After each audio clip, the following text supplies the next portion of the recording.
talking today with Tessa Rogers. So, Tessa, the first question I have for you is, what was your religious background growing up? My religious background, I guess, was nominally Catholic. I was a baptized Catholic, but received no religious instruction. My family moved quite a bit, so we were never in formal instruction in order to make, First Communion, etc. So it wasn't until I was 9 years old that I actually made my First Communion, but it was a 1 week preparation. So I would say that I didn't have much religious instruction and nothing after that 1 week. So, how did you end up falling away from the faith? Well, even though I went to Mass every Sunday with my family, because that was the thing you had to do, I would say that around the age of 13, 14, I started asking a lot of questions, and nobody ever gave me any answers. Why do I have to go to Mass? Well, because, and that didn't seem to suit me well. And because why? Well, because the church says so. Well, who's the church to tell me what to do? And so I kept on asking questions, and nobody would give me enough answers good answers, except to say that because the church says so. So I would say that maybe 14 and a half, 15, that was the last time that I entered a Catholic church until I came back to the faith at the age of 20. Okay, so this isn't in the list of questions, but I wanted to ask you, what would have changed this happening? What would have kept you from falling away from the faith at that age? I guess what would have changed is if I would have had religious instruction of some sort. I wondered a lot. I asked questions. I thought deeply about things, but I never received the guidance or the satisfying answers in order to keep on pursuing the faith. So, how did going to college after you graduated affect this? Well, I guess, okay, so I'm 14 and a half. I'm no longer going to Mass. Nobody can answer my questions about why do I need to go to Mass? Then my next question was, how do I know that God exists? And of course, the answer was always because the church says so. So that's not satisfying. And then by the time I was a senior in high school, I had to take philosophy my senior year of high school. And it was a year-long course. So we probably went through ancient philosophy in 1 week, medieval philosophy in another week, and then the rest of the school year was spent on modern philosophy. So by the end of my senior year, after studying all that modern philosophy, this whole idea of Descartes, how do I know that I exist, I think, therefore I am. So I kept on saying, well, how do I know that I'm really thinking? So how do I really know that I am? It sounds stupid, but as a teenager, you ask yourself these things. So I was, needless to say, extremely confused. I went off to college and still having these doubts. At this point, it's an existential doubt. That nobody could answer. So I went, I am from Guatemala, and I came to the States, and being in college, I was challenged a lot.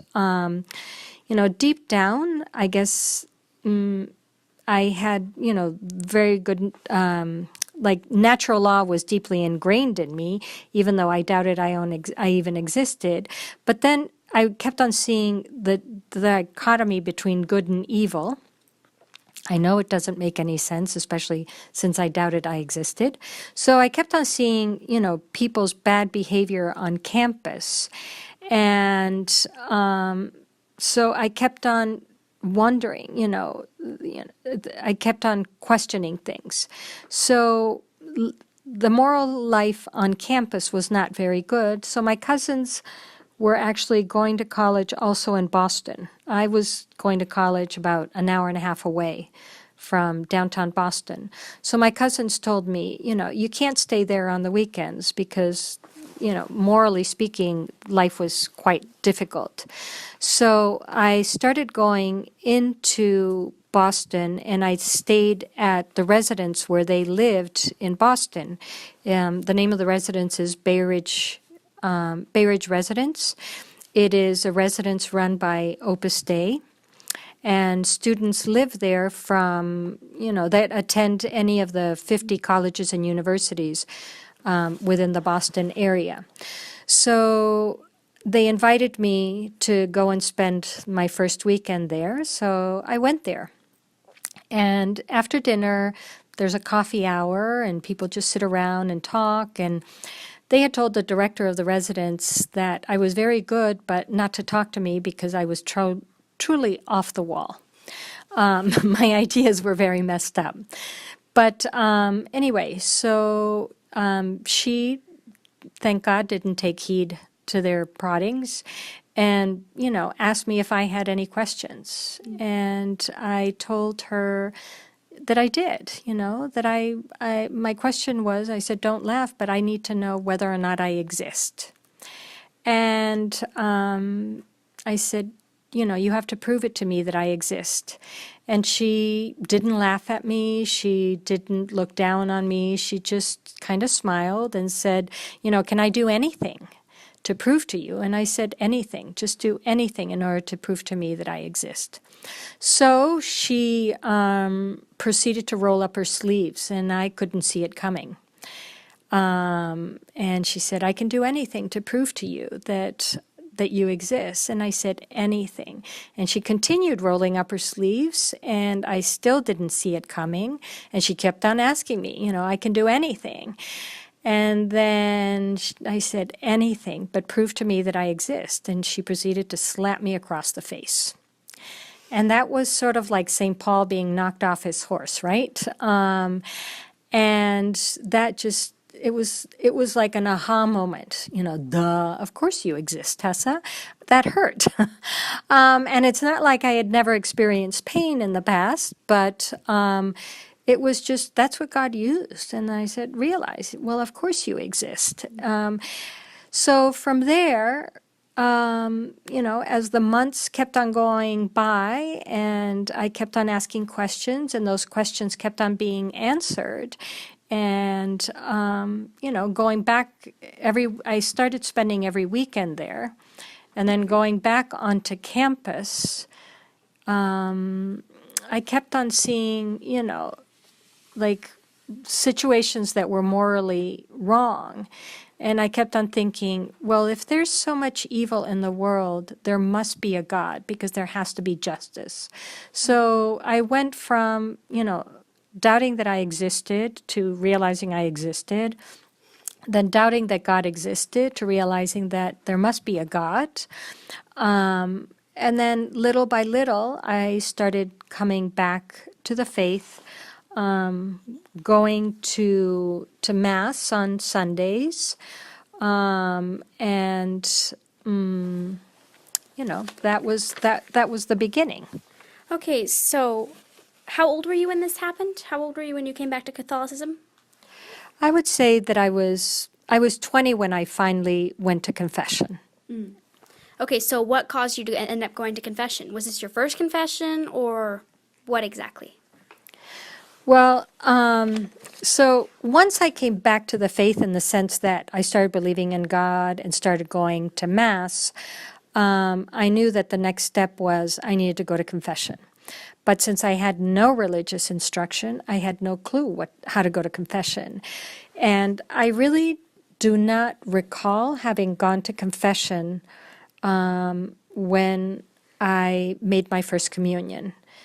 Remember, this was in the 1970s, and with just 1 week of preparation to make my first communion, I do recall that I was called into the office of the priest, and he asked me a few questions. I can't even remember what they were, but I must have answered correctly because I was able to make my first communion. And so I made my first communion, and then a week afterwards, I was confirmed at the age of 9. So there wasn't any sort of religious instruction. So, you say, okay, what was the final straw that made you want to change? I'd say the Holy Spirit. He was the one that kept on nodding at me, saying, now it's time to dive deep in. I wanted to go to confession, but I had no idea how to go to confession. So I wouldn't even get close. And I was too embarrassed to say to anybody, can you teach me how to go to confession? Because I have no idea. I see. So, who was it that was key in your conversion? Who prompted you to do these things? Well, again, I would say that my friends, these people that I met at Bay Ridge Residence in Boston, they were the ones that helped me along, mostly by their example. And I didn't ask enough questions because I didn't even know what to ask, and I was just soaking the things in. But again, like I said, the whole idea of going to confession, I had no clue, and nobody ever. They just assumed that I probably knew how. So one fine day when I was there on a weekend, we were about to leave the residence, and there was a chapel on the premises and a confessional, of course. So they knew that the priest was in the confessional. So we stopped into the chapel before going. We were going to go out with friends, and they just opened the door to the confessional and pushed me into the confessional and barred me in the confessional. So I couldn't get out. And the priest, he asked me, so who's there? And I said, Tessa. And he said, do you want to go to do you want to go to confession? And I said, yes, but I don't know how. So he said, kneel down. And it wasn't a face-to-face confession, but anyway, he said, so kneel down. And he said, so do you know how to go to confession? And I said, no, I don't. I want to go, but I don't know how. And he said, do you know the commandments? And I said, no, I don't know the commandments. So one by one, it may sound strange, here's a 20-year-old that doesn't even know what the commandments are, but that's life.